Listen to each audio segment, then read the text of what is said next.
So hi everyone, welcome to Hacker Learning Tech.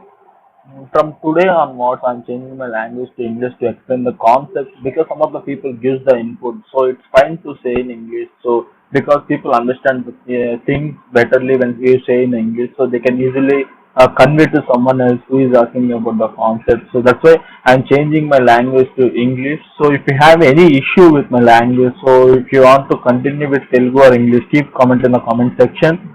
So without any light, I'm going to video. So today's concept, I'm going to explain about the float data type in Python. So float data type is generally a primitive data type. So we already seen in the before videos about the Python data type. So today I'm going to explain about some of the basic float implementation in Python and float definition in Python. So and converting the some inbuilt functions using some we are going to use some inbuilt functions to use with the float number. So without any let I'm going to video. So let's go.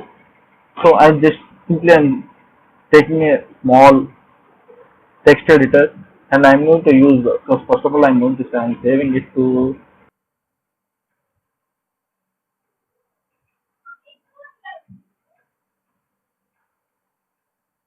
yeah. So I'm saving it as floats.py. So simply I'll save it as floats.py. So first of all, what is the float number? What is the float value or what is the float data type? So float data type is generally having a fractional value. Fractional values means there is a number with a dot or period symbol, and after the period symbol we want to define some value. So we call it as fraction value. So sometimes suppose a equal to 5.0. So we can call it as 5.0. So here it is the uh, float data type. So here it is the period value. On the right side of this period value, we call it as some numbers over here. So whenever we have the fraction values for a number, we call it as float data type. So here I am using the print function to identify what is it. So A is so generally we've seen that to check the data type. So what is the function we are going to use called type of. So we are going to use type of function. So I simply go to so I think it's not so I think it's now visible. CD. So this is all Linux environment. So if you want to learn Linux, we are going to start the videos on Linux. So Linux is a very good platform for to learn the programming and so for the very especially for the programmers. So Python 3, yeah, floats.py. So if you see in this, you have to come here like 5.2564687 is belongs to the class float.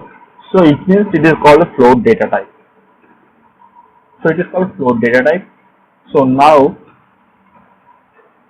I am going to use some if I use like this. So in how many ways the float data can be represented?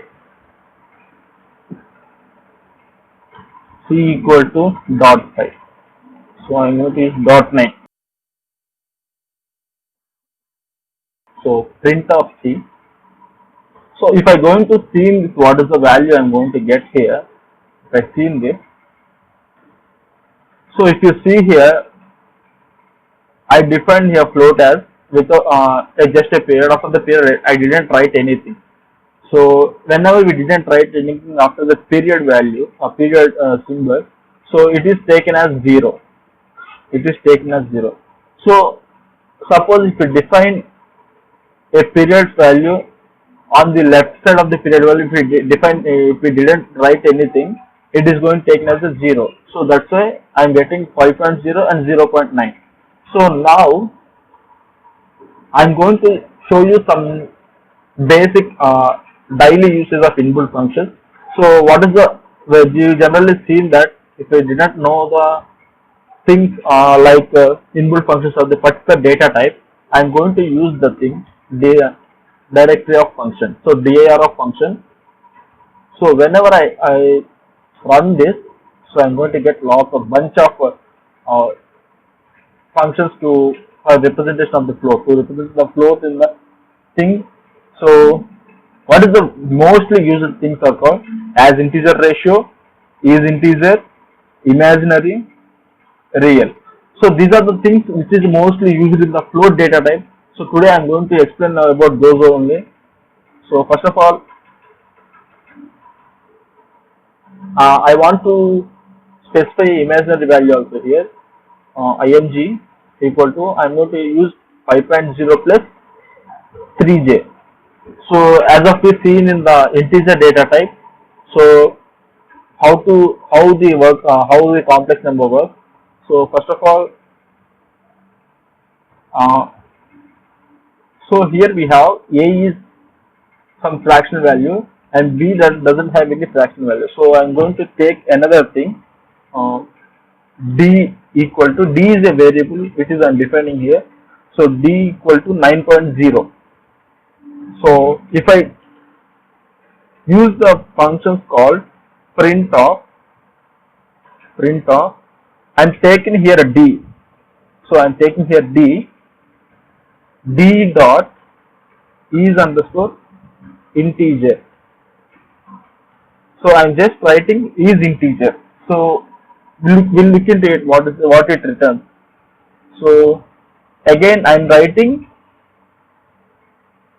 is integer for a value because I have in d I have only 9.0, but in the a value I have some fractional value. So that's why I'm calling it as a. So I'm using here a dot is integer. So next I'm going to use print of, for the a value I'm taking is underscore integer underscore ratio. So is integer underscore ratio. So it is going to define what is the ratio of integer. So like something else 5 colon 3 or 5 colon 5 or something else, like the ratio format is going to return the value in the form of ratio format. Now I'm going to use print of img dot real. So now I'm using the inbuilt function of real for the img. So img is a variable, and now I'm going to use for imaginary. So I'm using the imaginary function. So now, so let's look into the thing. So is integer is used to check whether it is integer or not, whether it is in the form of integer or not.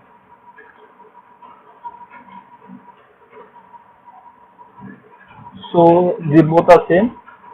Is as underscore is underscore integer underscore ratio. So I think this is as, so not is. So as integer ratio, that's one. So now I'm first to represent in the form of ratio. So to represent in the form of ratio. So these are used for the to represent real and imaginary numbers. To represent real and imaginary numbers, I am to use this. So let's check it as. So this is the way it is going to be written. So first of all, up to C, I did get 0.9.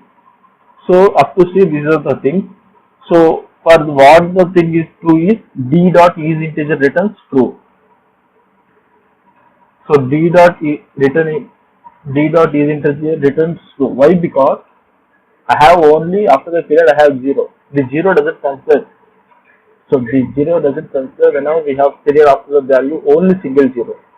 So if I use all the zeros also here, so it doesn't consider as the particular fractional value. So this means we can easily convert the thing into integer. So if you've seen this, for the A I got false. For the variable A, for the variable A, I got false because the variable A has after the period, after the fraction some value over there. So that's why I'm getting false for the A. So as integer ratio, whenever I convert this into ratio, integer ratio, I'm going to get this value. Means this value colon this value. So that is why I'm getting as integer ratio is such a big number. So in this one, so the imaginary real number is 5.0. So the real number is 5.0 and the imaginary number is 3.0. So and the imaginary number is 3.0. So these are some of the basic inbuilt functions we are going to using with the float. So in the next video, I'm going to explain about the string. So strings is such a good one to deal with the more complex problems, and such a the strings have a large vast of inbuilt functions over there to deal with the string. So these strings are mostly useful in everywhere because we are going to write the statements and we are going to write the programming syntaxes in the form of syntax and semantics. We are going to write these some of the basic strings. So that's why we are going to use the things in strings are very much important, and these are mostly familiar because we didn't write any something these like imaginary, real. In these are this going to use in a very little way, very less we are going, but in the strings inbuilt functions we are going to use in a vast way because whenever we go into web development, whenever we are going to write something in machine learning algorithms or something, we are going to use the things also. We are going to use some inbuilt functions. So that's why the strings inbuilt functions are very much important. So maybe the strings later I'm going to get the some 3 to 4 parts. So if you see in the 3 to 4 parts, you can going to get amazing and interesting things on the screen. So thanks for watching How to Learn the Tech channel. If you feel this is a very important content and interesting content, share with your friends, like, share and subscribe our channel. Thank you.